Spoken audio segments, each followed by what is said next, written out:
살면서 나는 대체 누구일까? 이 힘든 일은 왜 나한테 일어나는 걸까? 이런 생각 한 번쯤은 다들 해보셨을 거예요. 오늘은 정체성과 신앙에 대한 한 설교를 통해서요, 이 깊은 질문들에 대한 하나의 관점을 함께 살펴보려고 합니다. 이 설교가요, 구성이 아주 흥미롭습니다. 자, 먼저 우리 모두가 겪는 두려움에서 출발해서요, 두 세계에 걸친 정체성이라는 아주 독특한 개념을 제시하고요. 그 다음엔 신을 선택하는 것과 선택받는 것의 차이를 짚어보고 몸과 발가락이라는 재밌는 비유를 통해서 공동체의 의미를 살펴본 뒤에 마침내 이 모든 것의 최종 목적이 무엇인지로 나아갑니다. 자, 그럼 같이 한번 따라가 보실까요? 자, 설교는요, 정말 누구나 공감할 만한 이야기로 시작합니다. 바로 우리를 짓누르는 두려움과 걱정. 살다 보면 정말 내 힘으로는 도저히 넘을 수 없을 것 같은 거대한 산을 마주칠 때가 있잖아요. 바로 그 지점에서 설교는 우리에게 근본적인 질문 하나를 던집니다.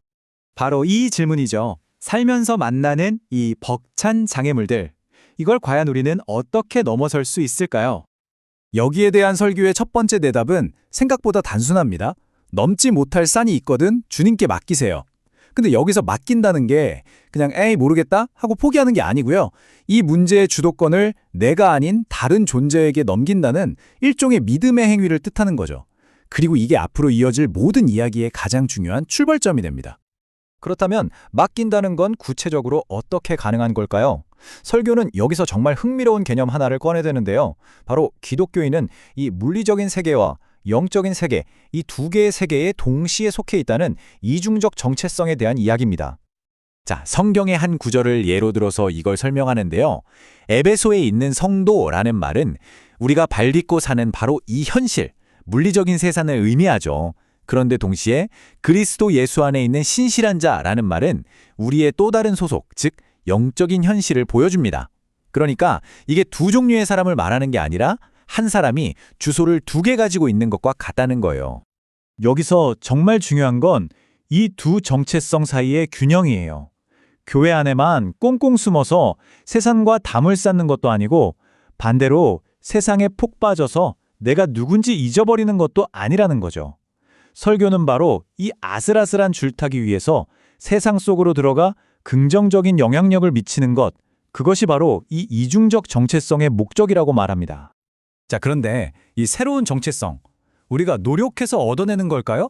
아니면 그냥 주어지는 걸까요?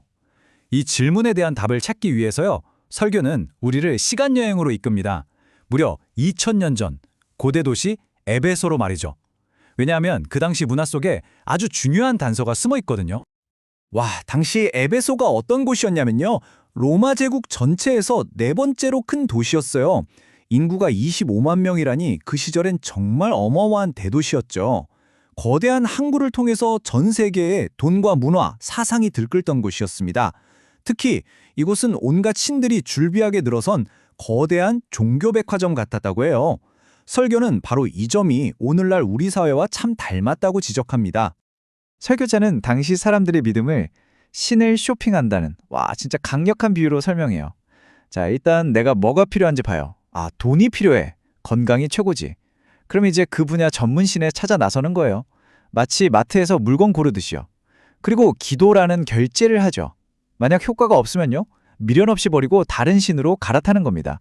아주 실용적이고 철저하게 소비자 중심적인 신앙인 거죠. 바로 이 지점에서 설교는 모든 걸 180도 뒤집어 버립니다. 세상 방식이 내가 주인이 돼서 신을 고르는 소비자 모델이라면 설교의 관점은 정반대예요. 하나님이 우리를 선택하셨다는 거죠. 신앙의 주도권이 나에게서 신에게로 완전히 넘어가 버리는 그야말로 근본적인 관점의 대전환입니다. 자, 그렇다면 선택받은 사람들은 이제 어떻게 살아야 할까요? 혼자가 아니라 공동체 안에서 이 정체성은 어떤 의미를 가질까요? 설교는 이 질문에 답하기 위해서 우리 몸, 그 중에서도 아주 작은 발가락 이야기를 꺼냅니다. 이 발가락 비유를 제대로 이해하려면요, 한 몸이라는 개념을 먼저 알아야 해요. 이게 뭐냐면 교회가 그냥 사람들 모임이 아니라 마치 하나의 생명체처럼 모든 부분이 유기적으로 다 연결되어 있다는 생각이요. 누구 하나 덜 중요한 사람이 없고 모두가 서로에게 영향을 준다는 거죠. 설교자 본인의 경험을 예로 들어서 이걸 아주 생생하게 설명하는데요. 한번 상상해 보세요. 우리가 새끼발가락 하나를 찍었어요. 아야! 그럼 발가락 혼자 괜찮아? 나 혼자 해결할게 하나요? 아니죠.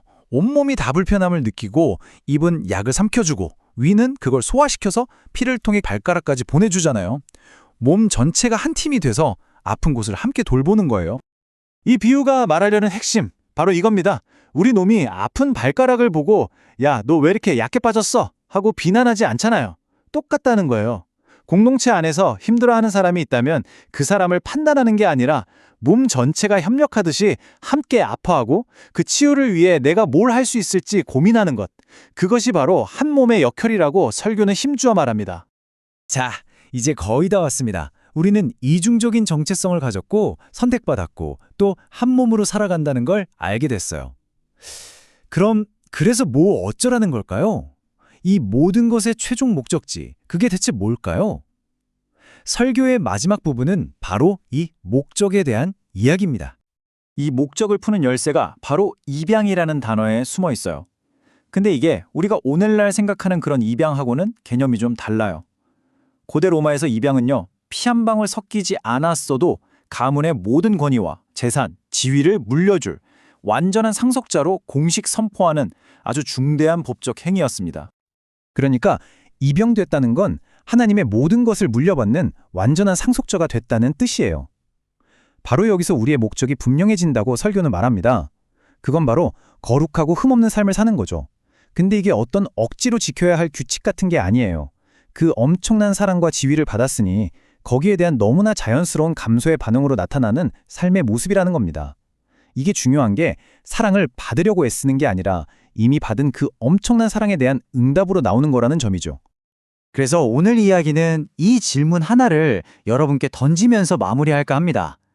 내 인생의 주도권을 쥐고 무언가를 끊임없이 선택해야 하는 소비자로 사는 것과 이미 선택받은 소중한 존재로 사는 것. 이 관점의 차이가 과연 여러분이 세상을 살아가는 방식을 어떻게 바꿀 수 있을까요? 한번 깊이 생각해 볼 만한 질문 아닐까요?